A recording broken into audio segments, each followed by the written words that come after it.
Hello, my name is Jim Royal. I'm a huge Beatles and Elvis Presley fan and basically classic rock in general, so if you haven't already, please subscribe to my channel. And then at the end of this video, if you could do a thumbs up, I would appreciate that. Today I'm going to be reviewing a classic solo Beatle album. This one comes from George Harrison. It is his first solo album. It's called Wonderwall Music. It was originally released back in November of 1968, just a few weeks before the Beatles' White Album came out. It is soundtrack music to the movie of the same name. It was recorded between November of 1967 and February of 1968. So this is the really cool cover. I like the little peephole there, where if you got up high enough, you could see the other side.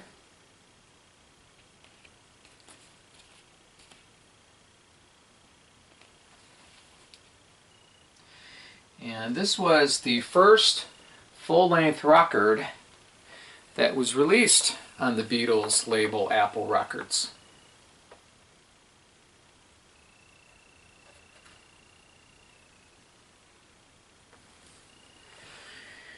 And then this comes with a nice insert and a really nice picture of George Harrison that was taken at the time by Beatles' good friend Astrid Kirchner, who was a photographer that they had met during their Hamburg days.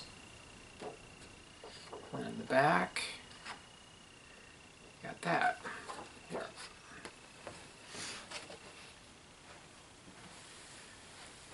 Alright, how this album came to be is the director of the film, Joe Mossett, had originally approached the Bee Gees and asked them if they wanted to do the soundtrack for the movie. Well, they politely declined. By October 1967, though, it fell into George's hands, and he was all up to the challenge. He said, sure, I'd love to do it. He had seen the film, he liked it. There was minimal talking in the film, so it gave him a lot of free rein to do what he wanted to do. And that's the other thing that the producers did. They gave him full artistic freedom. And in fact, they said that they had to do no editing whatsoever putting the music in the film, that George had done it perfectly. So he took on the assignment, as he said, basically to spread the word. To spread the word that he had started with the Beatles to further expose Western civilization, Western culture, to that of India and with Indian classical music. There were a few songs that he had already started this with, like Norwegian Wood, the wonderful John Lennon song from Rubber Soul. He played the sitar on there. Later on Revolver, Love You Too. And then Sgt. Pepper had Within You Without You. And then later, the really beautiful song, The Inner Light, which was recorded during these sessions. That would be a B-side to their 1968 Lady Madonna single. So that's why he did it. And Indian classical music is just, it was just amazing, and he was very intrigued by it. And he found some of the finest Indian musicians, and they played on this record. Not only did he record at Abbey Road in London, but he also recorded in Bombay, India. And he made a point to find the most obscure instruments, Indian instruments, things that we had not heard of intentionally. And you know what? He did a really great job on this soundtrack. Spectacular. What he did is actually, when he was composing it, George is a guitarist. But at this time in 1967, what he was doing, he was using keyboards more and more. Now, he would go back and forth through time and do different things, but this is what he was doing in 1967. Perfect example of a song that was written on keyboards, piano, was Blue Jay Way from Magical Mystery Tour. So that's how he took that, with all of these songs on keyboards. And what he did is he said he just grabbed a traditional stopwatch and he would watch the film. He had, an early take of it, and he would watch a scene, time it, see what kind of music would fit there, what was appropriate, and then he would go off and compose the music. And there are actually 19 selections on here.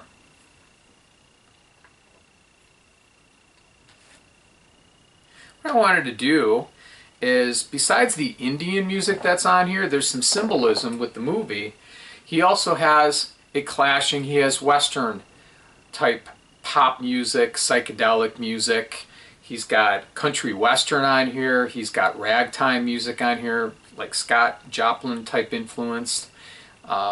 He's just got all kind of 1940s sounding music. So initially when it came out, George was not credited as doing any instrumentation on here, but later it was revealed that he did. Now he had a guy named John Barham that helped him. This was a classical pianist and orchestra arranger, so he helped him. But this is George's vision. This is George's songs. Now George actually ended up playing according to this piano, the mellotron, electric and acoustic guitars. It says tape loops and musical arrangements. Now for the Western music, he had some of his friends that were on it. But one group in particular played on a lot of those Westerns, music, and that was the Remo 4. They were a group of contemporaries that knew the Beatles. Actually, they played, on the same circuit at times with them, Liverpool group. And actually, some of the members of the group actually went to school with Paul McCartney. They were an instrumental rock band, and they did just a phenomenal job on here. So let me tell you about the songs. There's 19 songs, like I said, and they range anywhere from 1 minute to about 5.5 minutes long. They're about 1.5 to 2 minutes long each. The first song is called Microbes. So it starts out, you have the Indian instruments, Red Lady 2, tabla, and poklof. In the Park, you start getting some Western different sounds. Drilling a Home, I really like that one. Guru Vandana, Greasy Legs. Skiing, I would probably say, is my favorite. That's Skiing. This features Eric Clapton on playing lead guitar and Ringo Starr on drums. It's about a 2-minute song, very psychedelic, very memorable. I really enjoyed it a lot. It was a fun song. Gat Kirwani is the next one, and then Dream Scene. Dream Scene I like a lot too. This is a clash of Indian meets West, which I thought was really good combination. Party Seacombe. This is the Remo 4 are playing this, and this is something almost like early Pink Floyd soundtrack music. Love Scene is the next song. Crying. Cowboy music is about 1.5 minutes, the honky-tonk piano, exactly what you would think it to sound like. Fantasy Sequins, On the Bed, Glass Box, Wonderwall, To Be Here, which is just a great song, and Singing Om. Now all of these songs are instrumental, okay? There's no vocals on them. Most of it is Indian, and it's just great. There is some Indian chants at times. Now, if you get the 2014 remaster, the George Harrison Apple years, they remastered all of his albums from the Apple years, and they threw on 3 additional bonus tracks on here, which are just great.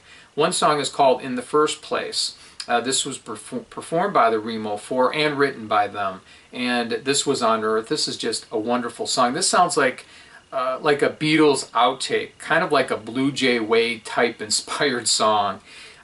It was just really a great song. Initially when I heard it, I thought it was George singing, and I'm like, oh my God, I can't believe this. But, I did my research and found out, no, it was Remo 4, but done very well.